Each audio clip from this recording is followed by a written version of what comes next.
ओम शांति।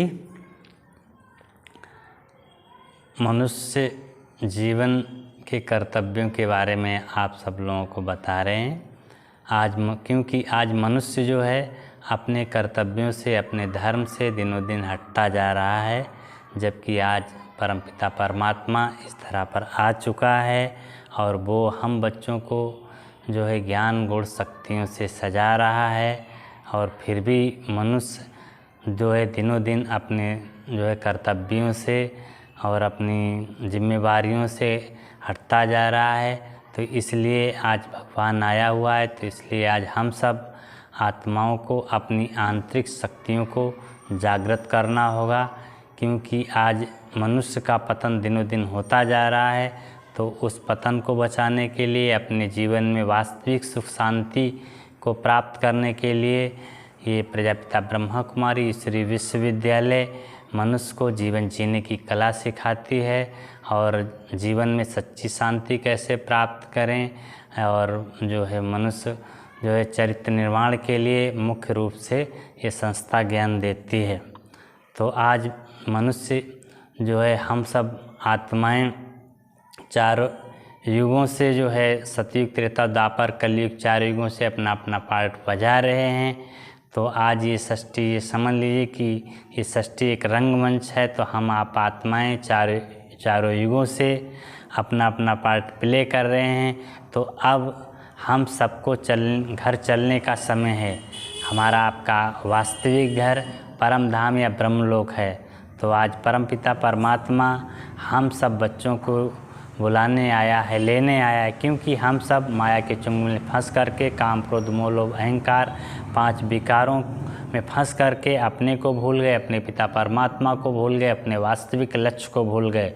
तो आज वही परमपिता परमात्मा हमारा बाप हम बच्चों को लेने आया, बुलाने आया है। तो उसके लिए वो परमपिता परमात्मा, क्योंकि हम सब इतने पतित विकारी हो गए, भ्रष्टाचारी हो गए, तो उसके लिए वो परमपिता परमात्मा घर चलने के लायक, जैसे इस दुनिया में हम आप कहीं अच्छी जगह जाते हैं तो अच्छे अच्छे कपड़े पहन करके, या गंदे कपड़े होते हैं तो धुलाई करके पहनते हैं, खूब तैयारी करके जाते हैं। ठीक इसी प्रकार से हम सब अपने वास्तविक घर परम धाम में जाने का समय है। तो आज वो परमपिता परमात्मा हम बच्चों को ज्ञान गुण शक्तियों से सजा रहा है और वो परमपिता परमात्मा हम सब आत्माओं को पावन बना करके और ले जाता है। तो आज जो है मनुष्य, कुछ हमारे भाई बहन कह देते हैं कि जो है आज जो अच्छा कर्म करता है उसको दुख मिलता है, और जो बुरे कर्म करता है बहुत सुख शांति से रहता है, अच्छे से रहता है, उसको सब कुछ मिलता है। परंतु ऐसा नहीं है। इस विषय पर एक छोटी सी कहानी आप लोगों को सुना रहे हैं कि 2 भाई जो है बड़े मित्र थे। तो उसमें एक भाई जो है वो बहुत ही ईमानदार था, भगवान का भक्त भी था और बहुत ही परोपकारी था। और एक जो है थोड़ा जो चाल फरेबी था और थोड़ा झूठ बोलता भी था, चोरी भी करता था। तो इस प्रकार से उसमें बहुत सी गलत आदतें भी थीं, लेकिन फिर भी उनकी दोनों की दोस्ती थी। तो एक दिन की बात है कि वो आप लोगों को एक छोटी सी कहानी सुना रहे, क्योंकि हमारे भाई बहन कहते हैं कि जो अच्छे कर्म करता है वो दुखी रहता है, परेशान रहता है, जो बुरे कर्म करता है वो सुखी रहता है, उसके पास सब कुछ होता है। तो इसी बात को लेकर एक छोटी सी कहानी है कि एक बार की बात है कि 2 मित्र एक रास्ते से जा रहे थे। तो उसमें दोनों मित्रों में उनकी दोनों की जो आदतें थीं या जो नेचर था वो भिन्न था। तो एक उसमें बेईमान था और एक ईमानदार था। इन दोनों भाइयों में बड़ी ही दोस्ती थी। तो जाते जाते रास्ते में जा रहे थे, तो उसमें रास्ते में एक बहुत जो है अच्छा पर्स मिला। तो पर्स मिला, जो बेईमान भाई था उसको पर्स मिला। तो उसमें कुछ रुपए भी थे। तो भाई उसने कहा, ईमानदार ने देखा कि भाई इसको तो पर्स मिला, तो उसने कहा चलो भाई जिसका पर्स है उसको जो है पहुंचा दो, उसको दे दो वापस। नहीं तो पता नहीं उसको कौन सा ज़रूरी काम हो, उसके लिए उसका पैसा ये रखा हो, या कोई उसका घरेलू कोई कारोबार हो, या कोई लड़की की उसकी शादी हो, तो इसलिए उसका पैसा वापस कर देते हैं, तो उससे कोई कष्ट ना हो। लेकिन जो बेईमान भाई था तो उसने बोला कि नहीं, हम आप दोनों आधा आधा बांट लेते हैं, उसको वापस नहीं करेंगे, हम दोनों आपस में आधा आधा बांट लेते हैं। तो ईमानदार ने कहा नहीं वापस करें। तो उसने जो बेईमान भाई था उसने कही लेना हो तो ले, नहीं तो हम पूरा ही ले लेंगे, वापस नहीं करेंगे। तो चलते चलते आगे जा रहे थे, तो जाते जाते वो जो ईमानदार भाई था उसके जंगली बबूल का बहुत मोटा कांटा चुभ गया। बहुत कांटा, इतना तेज़ लगा कि नीचे से पैर में लगा और ऊपर दिखाई पड़ने लगा, बहुत खून निकलने लगा। तो जो बेईमान भाई था तो वो उससे क्या कहता है कि देख, ईमानदारी का यही नतीजा होता है, बड़ा ईमानदार बनता है, इसीलिए देख तेरे कांटा चुभ गया।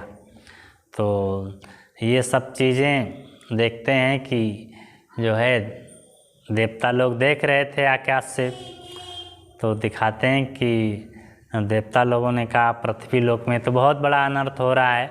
तो वो जा करके धर्मराज के पास जाते हैं और कहते हैं कि इस समय जो है पृथ्वी लोक में तो बहुत अनर्थ हो रहा है।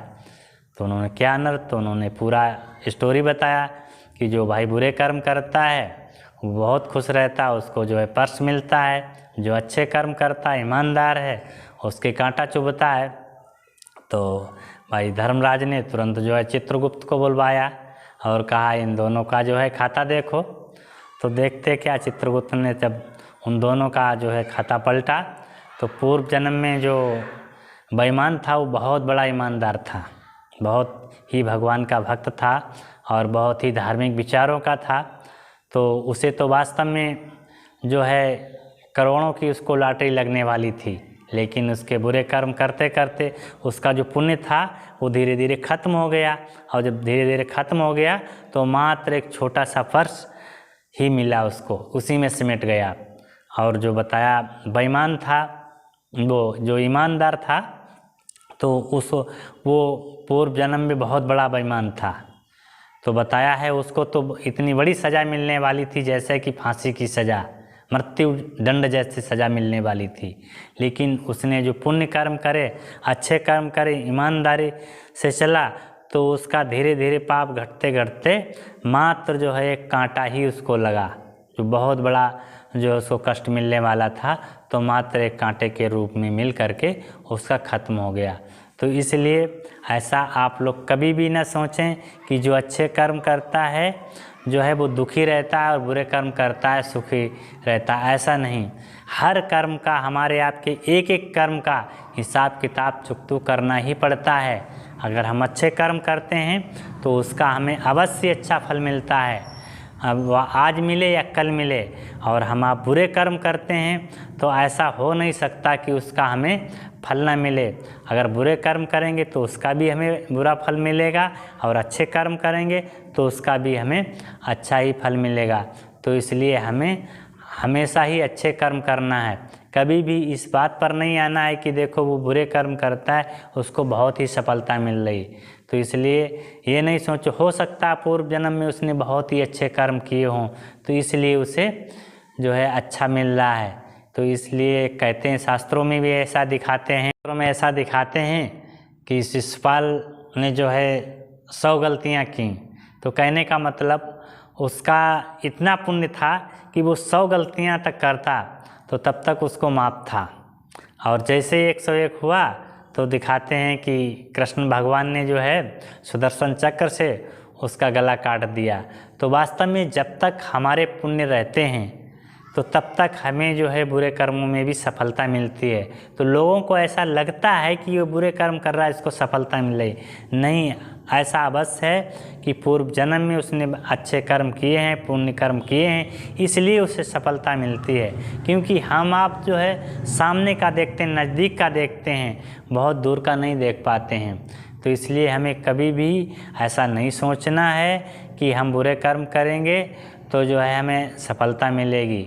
तो इसलिए हमें हमेशा अच्छाइयों के मार्ग पे चलना है, अच्छे कर्म करने हैं, ताकि हमें धर्म यहाँ से लेकर के धर्मराजपुरी तक में जाएंगे तो वहाँ भी हमें धर्मराज के द्वारा सजाएं नहीं खानी पड़ेंगी और हम अच्छे से अपने परम धाम, अपने घर में जा सकेंगे, अपने परमपिता परमात्मा के पास जा सकेंगे और आने वाली जो स्वर्ग की दुनिया है उसमें भी हम आ सकते हैं, क्योंकि ये परमपिता परमात्मा जो पढ़ाई पढ़ा रहा है तो वास्तव में एक सत्य की स्वर्णिम दुनिया इसके बाद आएगी, इस कलयुगी दुनिया के बाद, तो उसमें हम सब देवी देवता बनेंगे और देवी देवता बनने की ही पढ़ाई वो परमपिता परमात्मा हम बच्चों को पढ़ा रहा है। और हम बच्चों को जो है ब्रह्मा के माध्यम से भरपूर कर रहा है, ज्ञान गुण शक्तियों से जो है वर्षा दे रहा है। और अब भी अगर हम नहीं माने तो क्या है, निकट भविष्य में इस दुनिया का महाविनाश होगा तो हम सबको बहुत ही पछताना पड़ेगा, रोना पड़ेगा। तो इसलिए हमें बहुत ही अच्छे कर्म करने हैं ताकि निकट भविष्य में हमें पछताना ना पड़े, रोना ना पड़े और जो है चिल्लाना ना पड़े। तो इसलिए समय को पहचानो और भगवान के इशारों को पहचानो और पहचान करके हमें अच्छा कर्म करना है, हमें स्वयं को बदलना है। तो नहीं कहते हैं कि हम बदलें तो जग बदलेगा, हम सुधरें तो जग सुधरेगा। तो इसलिए हमें दूसरे को नहीं देखना है, बल्कि हमें अच्छे से अच्छे कर्म करने हैं ताकि हमारा भी कल्याण हो जाए, हमारे समाज का कल्याण हो जाए, हमारे देश का कल्याण हो जाए, हमारे परिवार का कल्याण हो जाए। ओम शांति।